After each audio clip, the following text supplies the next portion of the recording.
how to find security contracts in 3 simple steps. Now, let me preface by saying I use the word simple and not easy because it's nothing in this business as far as contracts are concerned, in my opinion, is easy.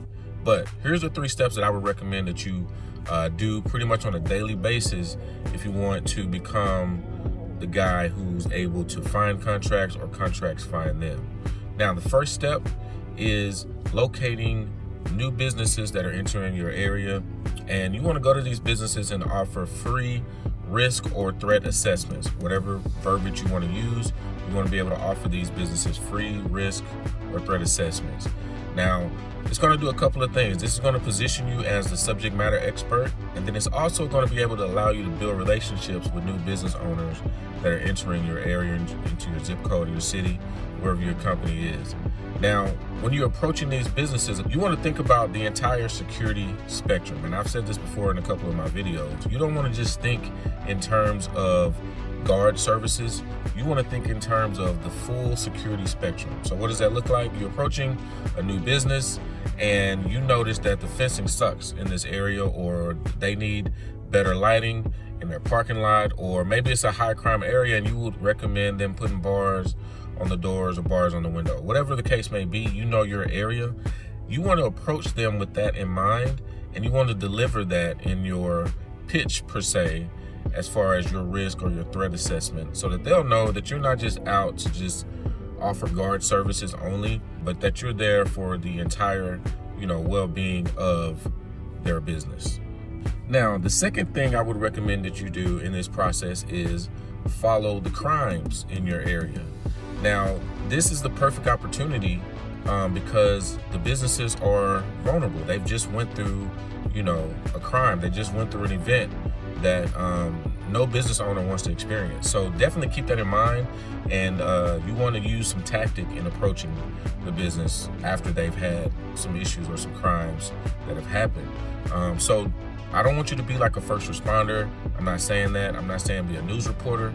So what you want to do is give this like a 24 to 48 hour window before you approach that business. So stay plugged into when a crime happens and where a crime happens. Make note of the address, make note of the business, and make note of what actually happened. And within the next 24 to 48 hours, you want to approach them with this in mind. And that conversation should be around the topic of how you could have helped prevent this crime from happening. The conversation should be around, talk to me about what exactly happened. I know what happened based on the report, but tell me from your perspective, what actually happened. And you want to use that information to position yourself again as a subject matter expert, and you want this to come off as a very consultative conversation. That's going to make you not sound salesy. That's going to make you sound genuine. And ultimately, you want that to be able to build another connection or relationship, within that community, so that in the event that something does happen, they think about you. That's the goal around all this. Now, last but not least, the final step in this process is going to be following up.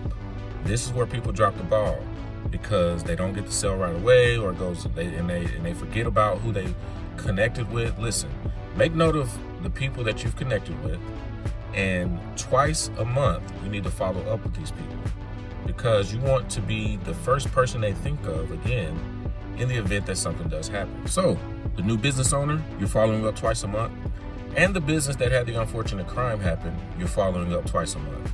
Now, that's going to do a couple of things as well. You're going to position yourself at the forefront, and you're also going to position yourself at the back end of potential contracts. That's the goal here. So, and then the third thing that I just thought of, you're also networking. Guys, this is networking. You're offering value to other businesses. That's networking. And in this process, I feel like it'll be natural. I've heard a lot of people complain about not knowing how to network. I feel like this is the most natural way to network. This puts the value that you offer at the forefront. And then now you're no longer thinking about how do you approach someone and how you network. This is naturally going to cause your own networking system if you do this on a daily basis. Now, stay tuned for more. There's a lot more details, a lot more granular I could get with this topic.